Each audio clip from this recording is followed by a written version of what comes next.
মেলাতে গিয়ে পৃথিবীর বুকে আমি শূন্য পেলাম জীবনের জ্যামিটা মেলাতে গিয়ে পৃথিবীর বুকে আমি শূন্য পেলাম আধার তারা স্বপ্ন নিয়ে আধার তারা স্বপ্ন নিয়ে হারিয়ে গেলাম জীবনের জ্যামিতিটা মেলাতে গিয়ে পৃথিবীর বুকে আমি শূন্য পেলাম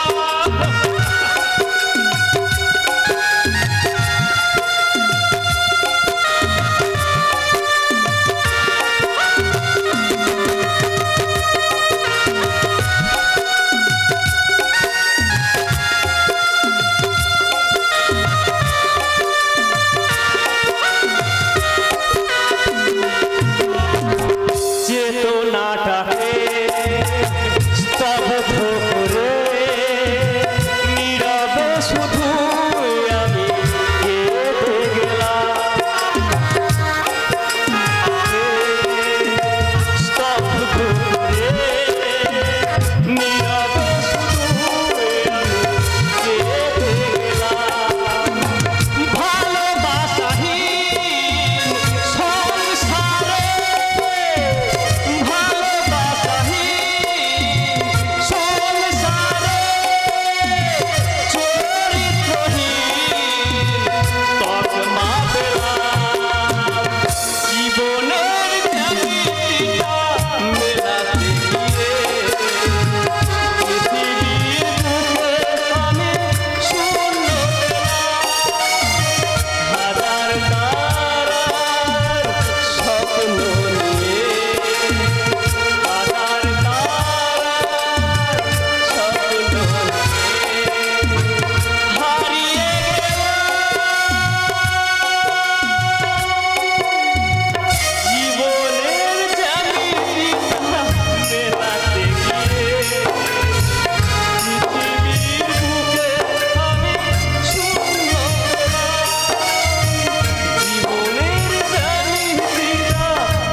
ছিল আমার জীবনের প্রেরণা সেই বকুলকে তুমি তুমি আমার জীবন থেকে সরিয়ে দিলে কেন কেন ঠাকুর কেন না না না না না আর আমি চুপ করে বসে থাকবো না বকুলের সন্ধান আমি উল্কার মতো ছুটে যাবো যে বাজারে থাকে যেখানে লুকিয়ে রাখুক না কেন আমি ঠিক খুঁজে বের করবো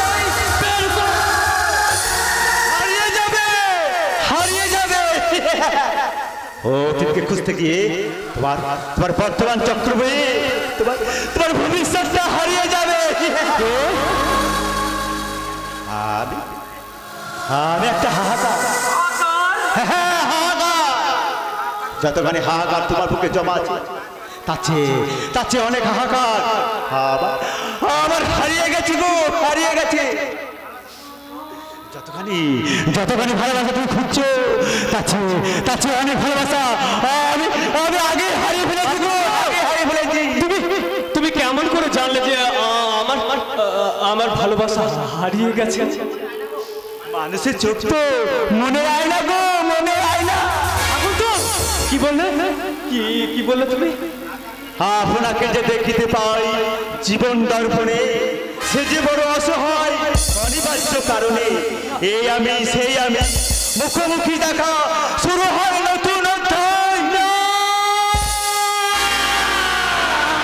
চুপ করো তুমি চুপ করো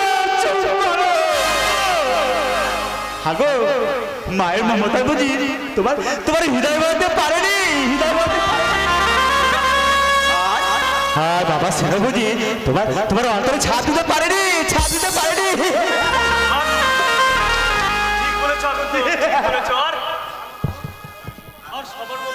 আমার মাঝে দেবী নয়, আমার মাঝে মায়াবী মায়াবী।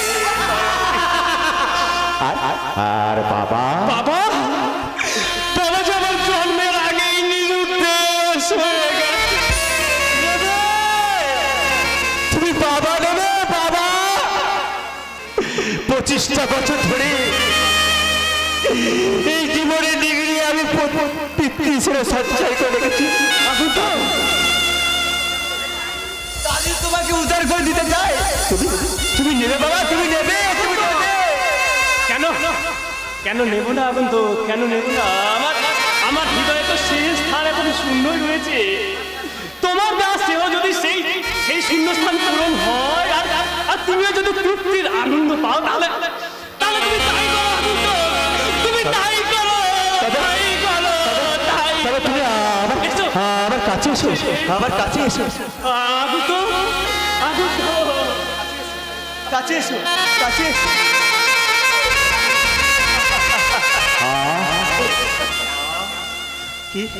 কি আনন্দ, কি আনন্দ।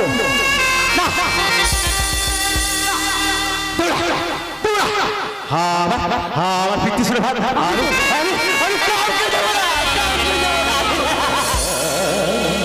আগুতো। কি হয়েছে তুমি, কি হয়েছে? আমার পিতৃ ছিল তুমি, তুই আমার হৃদয়ে একটা আচরণ কাটবে আর তারপর সুযোগ খুঁজে আমার অন্তর থেকে আমার পিতৃ ছিল তুমি চুরি করবে না। দেবো না, আমি কিছুতে দেবো না, কিছুতেই দেবো না।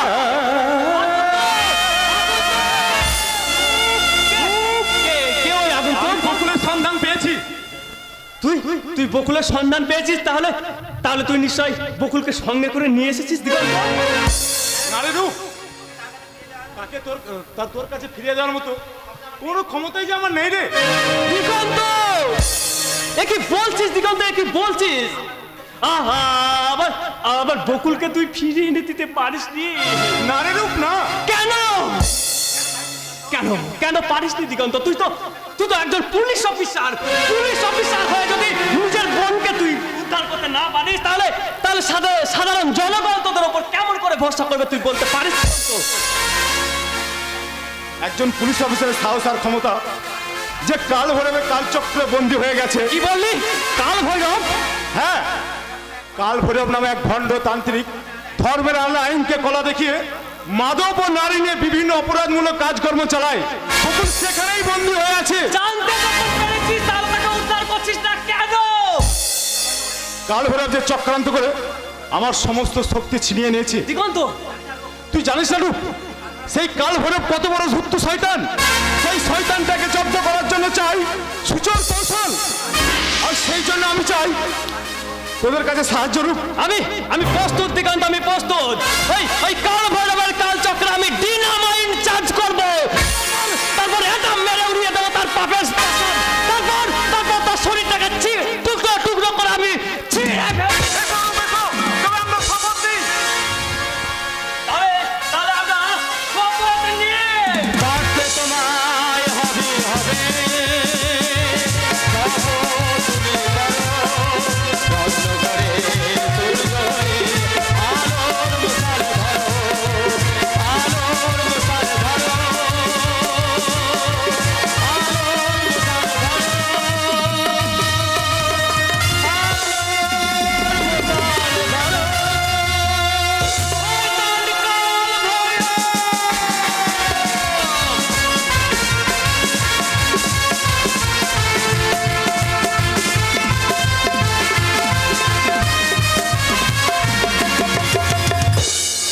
আমার ছলনাময়ী মায়ের অশেষ করুণায় আজ আমি এক মহা চৈত্রবান পুরুষ হয়ে গেছি। এবার ওই মদের বোতলে একটু একটু করে চুমু দিতে দিতে আমি একেবারে চরিত্রবান মহাপুরুষ হয়ে যাব। গোধূলির সব রং কেন মুছে গেল, গোধূলির সব রং কেন মুছে গেল, আকাশের বুকে কেন যে ঘনালো, গোধূলির সব রং কেন মুছে গেল, আকাশের বুকে কেন যে ঘনালো, যে ছিল আপনজন ভেঙে দিয়ে মন, যে ছিল আপনজন ভেঙে দিয়ে মন, কেন সে নিজেকে দূরে সরিয়ে নিল, গোধূলির সব রং কেন মুছে গেল, আকাশের বুকে কেন যে ঘনালো, গোধূলির সব রং কেন মুছে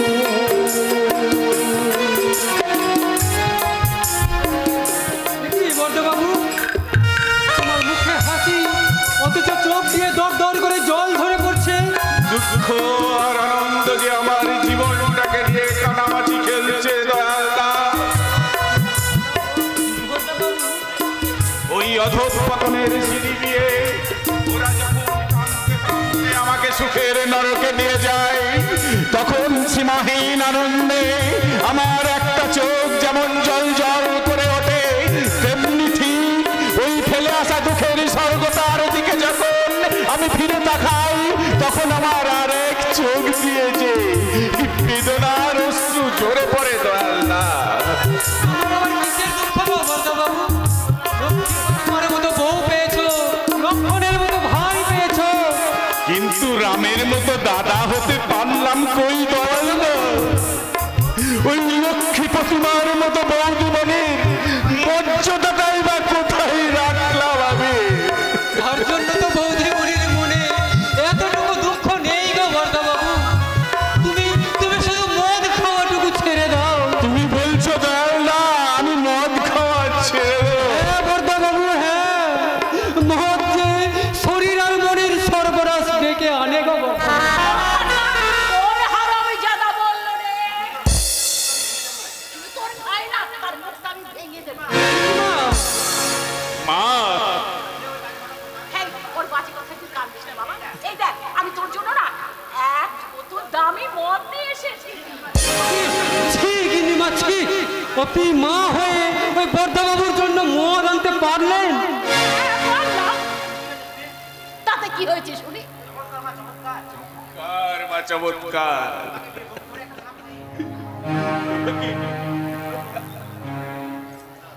মা তুলে দেয় ছেলের হাতে মদ। হে ঈশ্বর, শির সম অকস্মাৎ ছিন্ন করে আমাকে উঠে লয়ে যাও এই পঙ্ককুণ্ড হতে, মহান মৃত্যুর সাথে মুখোমুখি করে দাও তুমি বজ্রের আলোকে, বজ্রের আলোকে। মা, মা, মাগো, তোমার এই কৃতিত্বের জন্য তোমাকে আমার একটা ভক্তি ভরে প্রণাম।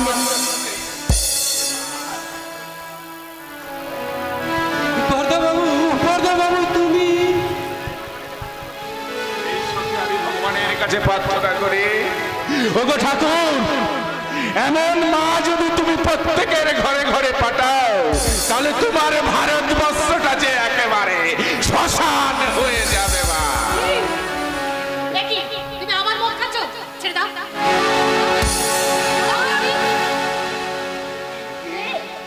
কেমন দোষী মেয়ে রে বাবা, স্বামী শখ করে একটু মদ খাচ্ছে, সেটাও হারামি সহ্য করতে পারছে না।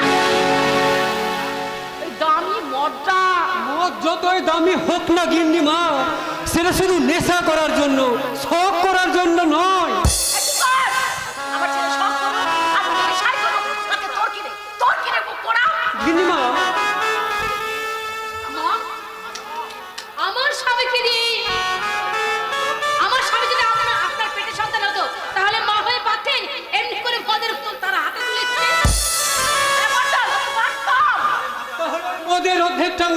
আপনি ওই ছোট্ট বাবুর জন্য তুলে রাখুন তো গিন্নিমা। কি? ওরা আমি রূপের জন্য মদ তুলে রাখবো? কেন রাখবেন না মা? নিজের ছেলে বলে তার হাতে মদের বোতল তুলে দিতে আপনার বুকটা মোচড় দিয়ে উঠছে, অথচ আমার স্বামী সৎ ছেলে বলে তাকে মদ দিয়ে বোতল তুলে রাখতে আপনার বিবেকে বাঁধছে না? বাবা দীপ, তোর বউ তোকে পাগল বলছে আর তোরই সামনে আমাকে উল্টো পাল্টা কথা বলছে। বাবা এই শয়তানি, তুই মুখ দিয়ে যদি একটা বাজে কথা বলিস না, তোর মুখটাকে আমি মেরে ফেলবো। কি বলছো? এরা সবাই চক্রান্ত করে এমনি করে তোমার সর্বনাশ করতে তোমাকে আজে বাজে নেশা ধরাচ্ছি। তোমার যদি কিছু হয়ে যায় আমি কি নিয়ে বাঁচবো গো? আমি কি নিয়ে বাঁচবো? বাঁচবি কি আর মরবি সেটা আমার দেখার দরকার নেই। দে এই বোতলটা, দে বলছি। আমি কিছুতেই দেবো না। না, আমি দেবো না।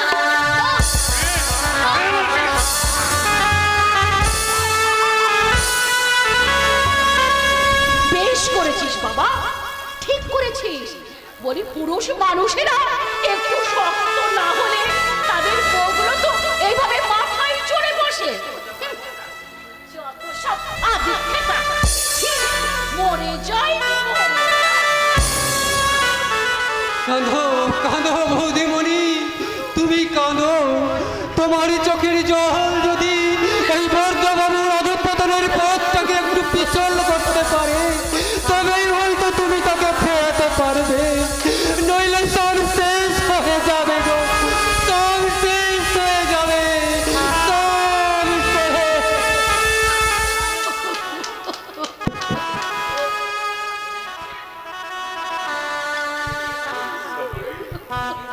এই সবরে আমি তোমাকে মারলাম? কি নিষ্ঠুর আমি, যে আমাকে জীবনের সব থেকে ভালোবাসে তাকে শুধু আমি দুঃখই দিয়ে যাই। আচ্ছা সবরি, তুমি কি পারো না?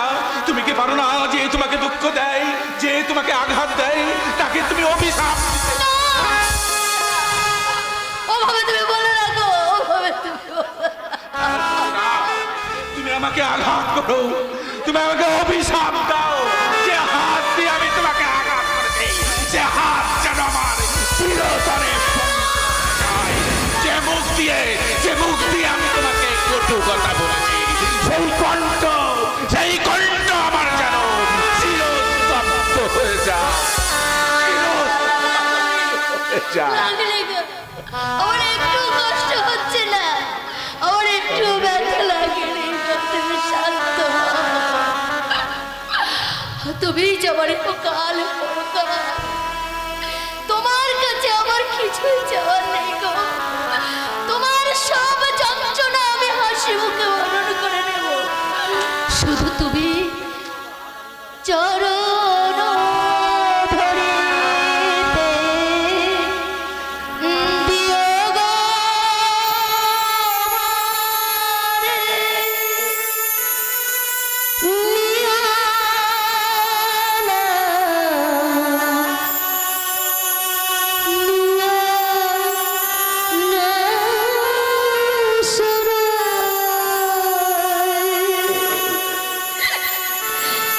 জীবন মরণ সুখ দুঃখ দিয়ে বক্ষে ধরিব জড়াই।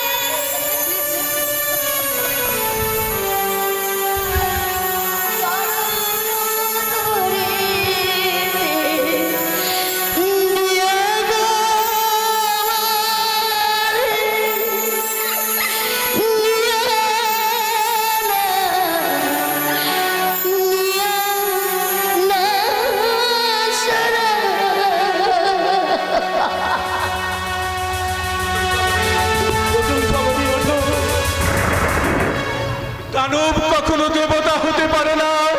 ভাগ্যের বিড়ম্বনায় তোমার আমার জীবনের ছন্দ আজ কেটে গেছে, তাই তো তোমার আমার জীবনের সুর আজ শুধুই বেদনা বিদুর, শুধুই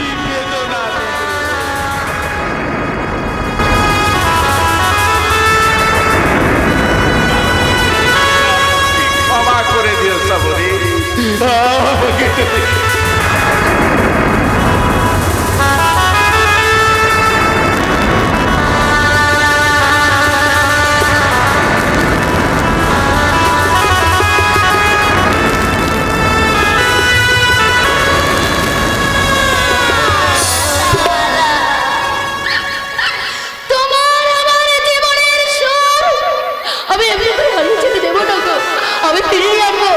আমি আমার জীবনের যে কোনো মূল্যে আমি আবার তোমাকে ফিরিয়ে নিয়ে আসবো। আবার আমার কাছে এসেছি মা, শত অপমান উপেক্ষা করেও আজ আমি আবার তোর কাছে ফিরে এসেছি। কেন এসেছো বাবা? তোমার অপমান কি আমার বুকে লাগে না বলো? কেন এসেছো? চলে যাও, তুমি চলে যাও। কেন কেন রে মা?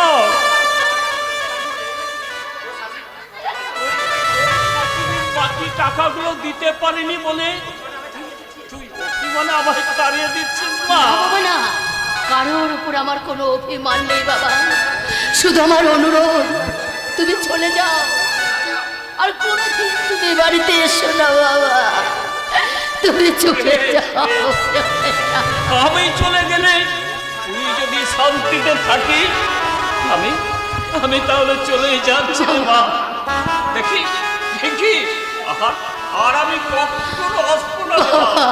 আর আমি বাবা কি মশাই, আপনি এসে চলে যাচ্ছেন যে? একটা জরুরি কাজ আছে মা। না না না না, শুধু কাজ বললে আজ আর আমি শুনবো না। কি দিদি, তুমি একাই ওনার মেয়ে, আর আর আমি বুঝি ওনার কেউ নেই? তুমি একাই ওনার আদর নেবে আর আমি বুঝি কিছু নেবো না? পিঙ্কি, মশাই শুনুন, নিজের মেয়ে বলে শুধু দিদিকে আশীর্বাদ দেবেন, আমাকে আশীর্বাদ দেবেন না? কেন দেব না? ও হচ্ছে আমার বড় মেয়ে আর তুই আমার ছোট মেয়ে। পাগলি আমার। এবার থেকে কিন্তু এই ছোট মেয়েকে একটু বেশি আশীর্বাদ দেবেন, কেমন? ঠিক আছে ঠিক আছে। পিঙ্কি, পাগলি মা আমার। পিঙ্কি রে, হ্যাঁ তোর এই পরিবর্তন দেখে আমি অবাক হয়ে যাচ্ছি। আমার মন বলছে ঠাকুরপো এবার তোকে দেখলে তার মনের ফুল নিশ্চয়ই ভেঙে যাবে রে, সব ফুল ভেঙে যাবে। এবার তাহলে আমি আসি মা। আহা, এত যাওয়ার তারা কেসের মাসে মশাই? এই বেলা অন্তত পিঙ্কি, তোর গলায় নীলেশটা কোথায় গেল?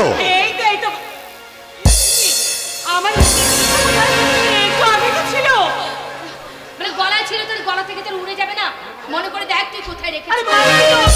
সেটাই ভাবছি। ও কিছু দিতে মনে করতে পারছি না। ও আমার বিয়ের স্মৃতি। দাদা, ওটা যদি আমি না পাই না, আমি কিন্তু সুসাইড করবো। এত ভেঙে পড়ো না মা। আমার মন বলছে নেকলেসটা কোথাও না কোথাও আছে। আমি ঠিক বলেছেন মেসে মশাই। এই আমরা সবাই যদি খোঁজাখুঁজি করি তাহলে জিনিসটা পাচাবার আগেই খুঁজে পাওয়া যেতে পারে, তাই না মেসে মশাই? তো পাচারের আগে মানে কি বলতে চাইছো তুমি? এই না বলছিলাম কি, ভাবছি এই কিছুক্ষণ আগে যে নীলেশটা পিঙ্কির গলাতে ছিল, এখানে আসার সঙ্গে সঙ্গে সেটা আমার হাওয়া হয়ে গেল কেমন করে? প্রশান্ত, এই আমার তো মনে হচ্ছে আর নিশ্চয় পিঙ্কির গলা থেকে কেউ হাত সাফাই করে নিয়ে। তুমি ঠিক বলেছো দাদা, ঠিক বলেছো। এই তাই বলছিলাম, আমি কি একবার এই মেসুমশাইয়ের ব্যাগটা সার্চ করে দেখতে পারি? ভাষা সংযত করে কথা বলো প্রশান্ত। তোমার বোধহয় জানা নেই যে আমি ছিলাম একজন শিক্ষক, আর একজন শিক্ষকের আদর্শ রুচিবোধ সম্পর্কে তোমার ধারণা থাকা উচিত। বাবা, এত কথার কি আছে? দাদা যখন একটু সন্দেহ করছে, তখন ব্যাগটা সার্চ করলে মহাভারত নিশ্চয়ই অচত্য হয়ে যাবে না? হ্যাঁ রে মা, হ্যাঁ। মানি লোকের সামান্য সম্মান হানিয়েছে বড় দুঃখের রে মা, বড় দুঃখের। তাই বলছি। আরে দাঁড়ান দাঁড়ান, এটা আপনার ক্লাসরুম নয় যে এখানে লেকচার ঝাড়বেন। দেখি দেখি আমরা ব্যাগটা দেখি।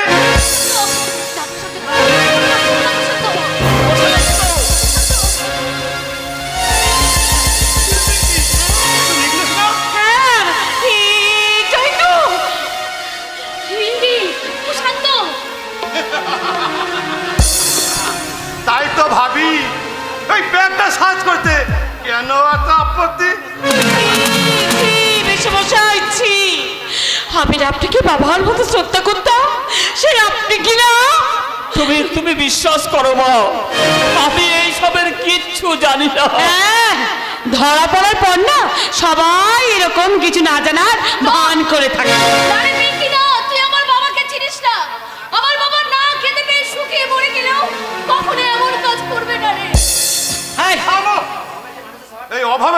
স্বভাব নষ্ট হয়।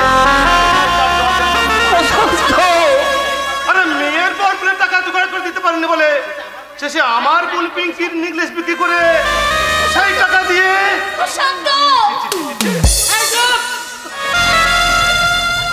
এতক্ষণ তো খুব শিক্ষক আবার লেকচার দিচ্ছিলেন। তা উনি কোন স্কুলে শিক্ষক শুনে নিশ্চয় পকেট মার স্কুলে। এত সুন্দর হাত চাপাই অতি করলেন কেমন করে? বলো না মা, তুমি অমন করে আমাকে বলো না। জুতো দুটো খুলে আমার গালে তুমি যত খুশি মা। চুপ করো বাবা, তুমি চুপ করো। এরা তোমাকে যতই ছোট অপবাদ দিক বাবা, আমি জানি বাবা তুমি কাজ করোনি। ঈশ্বর ঠিক এর বিচার করবে বাবা, ঈশ্বর ঠিক এর বিচার করবে। বাবা তুমি চলে যাও বাবা, আর কোনোদিন তুমি এখানে এসো না। চলে যাও বাবা, তুমি চলে যাও এখান থেকে, আর কোনোদিন তুমি এসো না। চলে যাও তুমি এখান থেকে। আমি যাচ্ছি রে মা, আর কোনোদিন আমি এখানে আসবো না, তুই দেখিস। আর আমি কোনোদিন এখানে আসবো না। তবে যাওয়ার সময় আমি একটা কথা বলে যাচ্ছি রে মা, ঈশ্বর বড়ই করুণাময়। তার চোখকে কেউ কোনোদিন ফাঁকি দিতে পারেনি রে মা, তার চোখকে কেউ কোনোদিন ফাঁকি দিতে পারেনি।